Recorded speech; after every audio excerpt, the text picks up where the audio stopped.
मैं डॉक्टर शिखा अग्रवाल, सह आचार्य, राजकीय महाविद्यालय सुजानगढ़, बीए पार्ट फर्स्ट की क्लास का आज का टॉपिक है संसदात्मक शासन। हम लोग शासन के प्रकार देख रहे हैं। शासन का ये वर्गीकरण, जिसमें हम संसदात्मक और अध्यक्षात्मक शासन को देखते हैं, ये कार्यपालिका और व्यवस्थापिका के संबंधों पर आधारित है। यानी कार्यपालिका और व्यवस्थापिका घनिष्ठ रूप से जुड़े हुए हैं या अलग अलग हैं। अगर कार्यपालिका व्यवस्थापिका के प्रति उत्तरदायी है और उसमें से ली जाती है तो उसे संसदीय व्यवस्था या संसदीय सरकार कहते हैं। लेकिन अगर कार्यपालिका व्यवस्थापिका से स्वतंत्र रहती है, अलग रहती है, तो उस व्यवस्था को अध्यक्षात्मक शासन प्रणाली कहते हैं। जैसा कि बेजहॉट ने कहा, विधायिका और कार्यपालिका शक्तियों की एक दूसरे से स्वतंत्रता अध्यक्षात्मक सरकार का विशिष्ट लक्षण है और इन दोनों का एक दूसरे से संयोग और घनिष्ठता संसदीय सरकार का। हम अगर विश्व पर दृष्टि डालें तो पूरी दुनिया में ब्रिटेन, भारत, कनाडा, ऑस्ट्रेलिया जैसे देशों में संसदीय व्यवस्था है। या हम ये कहें कि सामान्य तौर पर जो ब्रिटेन के अधीन राज्य रहे थे, उन राज्यों में संसदीय व्यवस्था है। और अध्यक्षात्मक व्यवस्था का सबसे बड़ा उदाहरण है संयुक्त राज्य अमेरिका। और अमेरिका जो महाद्वीप है, उसके कुछ देशों में अध्यक्षात्मक शासन प्रणाली पाई जाती है। आज हम पढ़ेंगे संसदात्मक शासन। संसदात्मक शासन एक इस प्रकार की व्यवस्था है जिसमें कार्यपालिका व्यवस्थापिका के प्रति उत्तरदायी होती है। व्यवस्थापिका और कार्यपालिका में बेहद घनिष्ठ संबंध होता है और इसका कारण है कि कार्यपालिका व्यवस्थापिका में से ली जाती है। ये जो व्यवस्था है, इसको उत्तरदायी शासन भी कहते हैं, मंत्रिमंडलात्मक शासन भी कहते हैं, क्योंकि इसमें दोहरी कार्यपालिका है। और दोहरी कार्यपालिका होने से एक वास्तविक और एक नाममात्र की होती है। नाममात्र की कार्यपालिका संवैधानिक प्रधान होता है, जैसे भारत में हम राष्ट्रपति का पद देखते हैं। ब्रिटेन या इंग्लैंड में हम देखें तो राजा का पद है, जिस पर वर्तमान में महारानी है। मंत्रिमंडल के पास में वास्तविक शक्तियां हैं, जबकि जो नाममात्र का प्रधान है वो एक संवैधानिक प्रधान है, उसके नाम से शासन होता है। हम इसकी परिभाषाएं अगर देखें तो गार्नर कहते हैं, संसदीय शासन प्रणाली के अंतर्गत वास्तविक कार्यपालिका विधानमंडल या उसके एक सदन के प्रति प्रत्यक्ष तथा कानूनी रूप से और निर्वाचकों के प्रति अंतिम रूप से अपनी राजनीतिक नीतियों और कार्यों के लिए उत्तरदायी रहती है, जबकि राज्य का प्रमुख जो नाममात्र की कार्यपालिका होता है, अनुत्तरदायित्व की स्थिति में रहता है। गार्नर एक तरह से ये कहते हैं कि जो संसदीय व्यवस्था है उसमें वास्तविक कार्यपालक यानी जो प्रधानमंत्री है, जो मंत्रिमंडल है, वो संसद के प्रति उत्तरदायी है या उसके एक सदन के प्रति उत्तरदायी है और उसके बाद में अपने निर्वाचकों के प्रति उत्तरदायी है, जबकि जो राष्ट्रपति है या राजा का पद है वो संसद के प्रति उत्तरदायी नहीं होता। गैटल कहते हैं, संसदात्मक सरकार उसे कहा जाता है जिसमें प्रधानमंत्री एवं मंत्रिपरिषद से निर्मित वास्तविक कार्यकारिणी अपने सभी कार्यों के लिए कानूनी रूप से व्यवस्थापक मंडल के प्रति उत्तरदायी होती है। तो गैटल भी उसी परिभाषा को एक तरह से कहते हैं, उसी बात को कहते हैं। अब आते हैं संसदात्मक शासन की ये जो परिभाषाएं हमने देखी, इसके आधार पर क्या विशेषताएं हमारे सामने आती है। सबसे पहली विशेषता आती है, राज्य का जो प्रमुख है वो नाम मात्र का है। उसके पास में जो शक्तियां हैं वो वास्तव में उन शक्तियों का प्रयोग नहीं करता। उसकी शक्तियों का प्रयोग वास्तविक अर्थों में हम देखें तो जो वास्तविक प्रधान है उसके द्वारा की जाती है। हालांकि उसके पास बहुत शक्तियां हैं, शासन, पूरा संपूर्ण शासन किसी भी देश का संवैधानिक प्रधान के नाम से ही चलाया जाता है। जैसा कि हम देखते हैं इंग्लैंड में, जापान में, भारत में। हमारे यहाँ जैसे या तो हमारे यहाँ राष्ट्रपति है, इंग्लैंड में और जापान में राजा है, तो उनके पास जो शक्तियाँ हैं वो नाम मात्र की हैं। दूसरी विशेषता आती है संवैधानिक और वास्तविक कार्यपालिका का भेद, यानी दोहरी कार्यपालिका। राज्य का जो प्रधान है वो वैधानिक कार्यपालिका मात्र है और वास्तविक जो कार्यपालिका है वो मंत्रिपरिषद है। तीसरी विशेषता है व्यवस्थापिका और कार्यपालिका में घनिष्ठ संबंध है। इसका अर्थ क्या है? इसका अर्थ है कि कार्यपालिका आवश्यक रूप से व्यवस्थापिका में से ली जाती है, इतना घनिष्ठ संबंध है। और अगर कार्यपालिका का सदस्य यानी मंत्रिपरिषद का सदस्य, मंत्रिमंडल का सदस्य या प्रधानमंत्री व्यवस्थापिका में से नहीं है तो उसे आवश्यक तौर पर व्यवस्थापिका का सदस्य बनना होता है। और क्योंकि वो उसमें से लिया जाता है, इसलिए वो अपनी समस्त कार्यों और नीतियों के लिए व्यवस्थापिका के प्रति उत्तरदायी है। भारत में हम अगर देखें तो मंत्रिमंडल का निर्माण हमारे यहाँ लोकसभा से होता है और लोकसभा के प्रति ही सामान्य तौर पर वो उत्तरदायी रहते हैं। हालांकि राज्यसभा से भी मंत्री लिए जा सकते हैं, लेकिन संसद के प्रति वो उत्तरदायी होते हैं। कार्यपालिका का जो कार्यकाल है वो निश्चित नहीं होता। क्यों नहीं होता? क्योंकि मंत्रिपरिषद तब तक ही अपने पद पर बनी रह सकती है जब तक व्यवस्थापिका का विश्वास मत उसको हासिल हो। अगर व्यवस्थापिका उसके विरुद्ध विश्वास मत अविश्वास मत पारित कर देती है तो मंत्रिपरिषद भंग हो जाती है। एक बहुत महत्वपूर्ण विशेषता है और वो है संसदीय शासन में सामूहिक उत्तरदायित्व, यानी जो मंत्रिपरिषद है वो सामूहिक रूप से अपने कार्यों के लिए जिम्मेदार होती है। संसदीय शासन के लिए कहा जाता है सब एक के लिए और एक सब के लिए, यानी वो एक साथ तैरते और एक साथ डूबते हैं। मंत्रिमंडल में जो निर्णय लिया जाता है उसके लिए सभी मंत्रियों का सहमत होना आवश्यक है। अगर कोई मंत्री असहमत भी है तो भी उसे सहमति देनी होगी, अन्यथा उसे मंत्रिमंडल से इस्तीफा देना होता है। ये जो व्यवस्था है इसमें प्रधानमंत्री का नेतृत्व होता है। संसदीय व्यवस्था में मंत्रिमंडल का नेता प्रधानमंत्री है। उसके लिए कहा जाता है कि वो मंत्रिमंडल रूपी मेहराब की आधारशिला है। मंत्रिमंडल के निर्माण, जीवन और मरण में प्रधानमंत्री की बहुत महत्वपूर्ण भूमिका है। प्रधानमंत्री संसद के निचले सदन का बहुमत दल का नेता होता है और इसलिए मंत्रिमंडल उसी की बात को मानता है। अगला आता है राजनीतिक सजातीयता। राजनीतिक सजातीयता का अर्थ है कि मंत्रिमंडल में एक ही दल के सदस्य लिए जाते हैं और एक टीम की तरह काम करते हैं और जनता के सामने अपना मतभेद नहीं आने देते। जब गठबंधन सरकार होती है तो राजनीतिक सजातीयता में थोड़ी परेशानी आती है। अगली महत्वपूर्ण विशेषता है गोपनीयता। मंत्री जब अपना पद ग्रहण करते हैं तो पद और गोपनीयता की शपथ लेते हैं, संविधान के प्रति वफादार होने की शपथ लेते हैं। अगली विशेषता आती है विधानमंडल का विघटन। जब कभी भी संसदीय व्यवस्था में कार्यपालिका और विधानमंडल में किसी प्रकार का गतिरोध हो जाता है तो मुख्य कार्यपालक विधानमंडल को विघटित कर सकता है, जिससे नया चुनाव करा करके नए विधानमंडल का गठन हो। इंग्लैंड और भारत में इस प्रकार का प्रयोग भी हुआ है। अगला आता है व्यक्तिगत जिम्मेदारी। हमने अभी देखा कि सामूहिक उत्तरदायित्व है, यानी एकजुट होकर मंत्रिमंडल काम करता है, तो वहीं पर मंत्रियों की अपने अपने विभाग के प्रति व्यक्तिगत जिम्मेदारी भी होती है।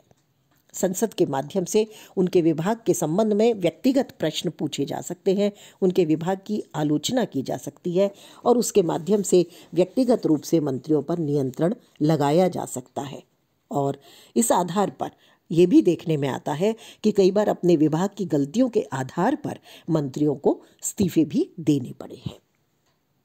तो ये तो हुई संसदीय व्यवस्था की विशेषताएं। अब आते हैं संसदात्मक शासन के गुण। क्योंकि हमने देखा कि ये शासन उत्तरदायित्व पर आधारित है। ये शासन व्यवस्थापिका और कार्यपालिका के सामंजस्य पर आधारित है। इसमें जहां एक और सामूहिक उत्तरदायित्व है तो वहीं पर व्यक्तिगत उत्तरदायित्व भी है। तो इस आधार पर संसदीय शासन को एक अच्छे शासन के रूप में जाना जाता है। तो इसके गुण देखते हैं। देखिए, पहला गुण है इसका कार्यपालिका और व्यवस्थापिका में एकीकरण। परिणाम स्वरूप सामंजस्य बना रहता है, शासन सुगमता से होता है। कार्यपालिका जो कार्य करती है उसके लिए वो व्यवस्थापिका के प्रति उत्तरदायी होती है। मंत्रिपरिषद व्यवस्थापिका की एक समिति के रूप में काम करती है और शासन जो है वो संघर्ष रहित कुशलतापूर्वक चलता रहता है। दूसरा गुण है इसका उत्तरदायी शासन व्यवस्था। हमने देखा कि इसमें दोहरा उत्तरदायित्व है। जहां मंत्रिमंडल का, मंत्रिपरिषद का सामूहिक उत्तरदायित्व है व्यवस्थापिका के प्रति, व्यवस्थापिका नियंत्रण रखती है इस तरह से कार्यपालिका के ऊपर प्रत्यक्ष रूप से, तो वहीं पर व्यक्तिगत उत्तरदायित्व के आधार पर प्रत्येक मंत्री अपनी जिम्मेदारी से नहीं बच सकता। जैसा कि डायसी का मानना था कि मंत्रिमंडल को जनता के प्रति अधिक सचेत रहना पड़ता है क्योंकि इस पर ही उसका अस्तित्व निर्भर है। इस व्यवस्था में अयोग्य जो कार्यपालिका है उसको बहुत ज़्यादा लंबे समय तक सहन नहीं किया जाता। वो संसद में अपना विश्वास खो देती है और ऐसे में उसे अपने मंत्रिमंडल से हाथ धोना पड़ता है। अगला है संसदीय शासन लचीला है। परिस्थिति के अनुसार इसमें परिवर्तन आसानी से हो जाता है। समयानुकूल नेतृत्व में भी परिवर्तन संभव है। आवश्यकता पड़ने पर इसमें अलग अलग दलों की संयुक्त सरकार भी बन सकती है। एक बहुत महत्वपूर्ण इसका जो गुण है वो है विरोधी दलों का महत्व। इसमें बहुत ज़्यादा विरोधी दल का महत्व है। वो सरकार पर अंकुश भी रखती है और हर समय सरकार अगर विश्वास मत हासिल नहीं कर पाती तो सरकार भी आसानी से बदलने में सहायक होती है। शक्तिशाली विरोधी दल होने से सरकार को सजग रहना पड़ता है और अपने कर्तव्यों का निर्वाह भी तेजी से करना होता है और वो निरंकुश भी नहीं बन सकती। इसके साथ साथ हम ये देखते हैं कि संसदात्मक शासन में राजनीतिक चेतना भी बनी रहती है, राजनीतिक शिक्षा मिलती है। जनता के सामने दल होते हैं, कई दल होते हैं, विकल्प होते हैं, संसद में भी वाद विवाद होता है, विरोधी मत भी होते हैं जो सरकार के बारे में सही बातें जनता तक पहुंचाते हैं। इस तरह से जनता के पास भी सरकार की सभी नीतियों की सूचनाएं रहती हैं। अगली महत्वपूर्ण बात जो आती है गुण के रूप में वो है शासन संसदीय जो व्यवस्था है वो निरंकुश नहीं बन पाता या निरंकुश नहीं हो सकता क्योंकि कार्यपालिका के ऊपर सीधे व्यवस्थापिका का नियंत्रण होता है। राजनीतिक दल जो विरोधी दल है उसका भी सीधे नियंत्रण होता है और व्यवस्थापिका प्रश्न पूछकर, निंदा प्रस्ताव लाकर, कार्य स्थगन प्रस्ताव लाकर, अविश्वास प्रस्ताव लाकर, बजट में कटौती का प्रस्ताव लाकर सरकार पर सीधा नियंत्रण लगाती है। तो इसलिए सरकार निरंकुश नहीं बन पाती। अगला आता है गुण इसका कि इसमें जो मंत्री हैं वो संसद के सदस्य हैं, लेकिन वो संसद के सदस्य होने के साथ साथ जनता के प्रतिनिधि भी हैं। इसलिए स्वाभाविक रूप से उन्हें जनमत का सम्मान करना होता है। तो ये बहुत महत्वपूर्ण बात है इसमें। इसके साथ साथ जो संवैधानिक प्रधान है उनका निष्पक्ष परामर्श मिलता है क्योंकि वो किसी दल से संबंधित नहीं होते। अगर हम इंग्लैंड की बात करें तो जो राजा का पद है वो किसी दल से संबंधित नहीं होता। अगर हम राष्ट्रपति की बात करें तो चाहे वो किसी दल से संबंधित रहे हों लेकिन संवैधानिक प्रधान बनने के बाद में उनका राजनीतिक दल से कोई संबंध नहीं होता। वो एक निष्पक्ष और तटस्थ परामर्शदाता बन जाते हैं। अब आते हैं इसके दोष पर। ऐसा नहीं है कि संसदात्मक शासन में केवल गुण ही हैं, उसमें कुछ दोष भी है। सबसे पहला दोष है कि इसमें मंत्रिमंडल निरंकुश बन सकता है। क्योंकि उसके पास में संसद का पूर्ण बहुमत होता है, वो पूरी मनमानी कर सकता है और जो संसद का निम्न सदन है उसको भंग भी करवा सकता है। जैसा कि लास्की का मानना है कि संसदीय शासन निश्चय ही कार्यपालिका को अत्याचारी बनने का अवसर प्रदान करता है। व्यवस्थापिका केवल निर्णयों को रजिस्टर में दाखिल करने वाला विभाग बन गया है। तो इस तरह से मंत्रिमंडल तानाशाह बन सकता है। दूसरी जो कमी इसमें है वो है अस्थिर शासन। अस्थिर शासन का अर्थ है कि अगर जो दल सत्ता में है उसके पास पूर्ण बहुमत है तो ठीक है, अगर वो मिलीजुली सरकार है या उसके पास में पूर्ण बहुमत नहीं है तो उसकी अस्थिरता लगातार बनी रहती है। मंत्रिमंडल का कभी भी तख्ता पलट हो सकता है और सरकारें तेजी से बदलती हैं। इससे एक तो जो विकास है देश का वो रुकता है, समय भी व्यर्थ होता है, धन भी व्यर्थ होता है। तो इस स्थिति में हम अगर जैसे भारत का उदाहरण लें तो भारत में केंद्र में दिसंबर 1989 से जून 1991 की जो अवधि है, देखिए बहुत छोटी अवधि है, इस अवधि में राजीव गांधी प्रधानमंत्री बने, वीपी सिंह प्रधानमंत्री बने, चंद्रशेखर और पीवी नरसिम्हा राव 4 प्रधानमंत्री बने। तो शासन प्रणाली इस तरह से अस्थिर रही। ये जो व्यवस्था है जिसे हम संसदीय व्यवस्था कहते हैं, ये शक्ति पृथक्करण के सिद्धांत के अनुकूल नहीं है, क्योंकि शक्ति पृथक्करण में तीनों अंगों को पूर्ण स्वतंत्रता देने की बात कही जाती है। लेकिन इसमें शक्ति पृथक्करण नहीं है, बल्कि कार्यपालिका आवश्यक तौर से व्यवस्थापिका से जुड़ी हुई है। जैसा मॉन्टेस्क्यू कहते थे, यदि व्यवस्थापिका और कार्यपालिका की शक्तियां एक ही व्यक्ति या एक ही संस्था में केंद्रित हो जाए तो कोई स्वतंत्रता नहीं रह सकती, क्योंकि इस बात का भय उत्पन्न हो जाता है कि कहीं राजा या सीनेट अत्याचारी कानून बनाए और उन्हें अत्याचारी ढंग से लागू करे। इसके साथ साथ ये एक कमज़ोर शासन भी होता है, क्योंकि किसी एक व्यक्ति पर शासन की पूर्ण जिम्मेदारी नहीं है। प्रधानमंत्री अन्य मंत्रियों का नेता मात्र है। कुछ लोग ये भी कहते हैं कि संसदीय व्यवस्था में अयोग्यता है। क्यों है? क्योंकि जो मंत्री बनाए जाते हैं उनमें आवश्यक नहीं है कि अपने विभाग से संबंधित योग्यता या दक्षता हो। ऐसी स्थिति में सामान्य तौर पर बहुत आसानी से नीतियां नहीं बन पाती। जैसा कहा जाता है, सिडनी लॉ ने कहा कि राजस्व विभाग में क्लर्क का पद प्राप्त करने के लिए एक युवक को गणित की परीक्षा पास करना अनिवार्य है, परंतु राजस्व विभाग का वित्त मंत्री बनने के लिए ऐसी कोई अनिवार्यता नहीं है।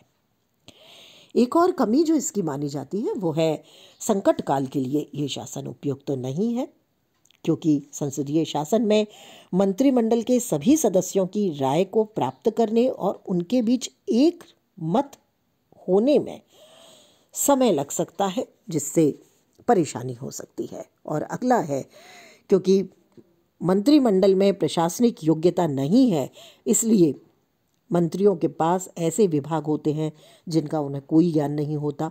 इसलिए जो नौकरशाही है, जो काम में विशेषज्ञ है, वो सामान्य तौर पर सरकारी विभागों में हावी हो जाती है। तो ये भी एक इसकी कमी मानी जाती है। हालांकि संसदीय व्यवस्था हमें कुछ बुनियादी तत्व देती है, जिसमें आता है राजनीतिक व्यवस्था की संपूर्ण शक्ति संसद में केंद्रित रहती है, कार्यपालिका का व्यवस्थापिका के प्रति उत्तरदायी होना और मंत्रिमंडल का बहुत ज़्यादा महत्व।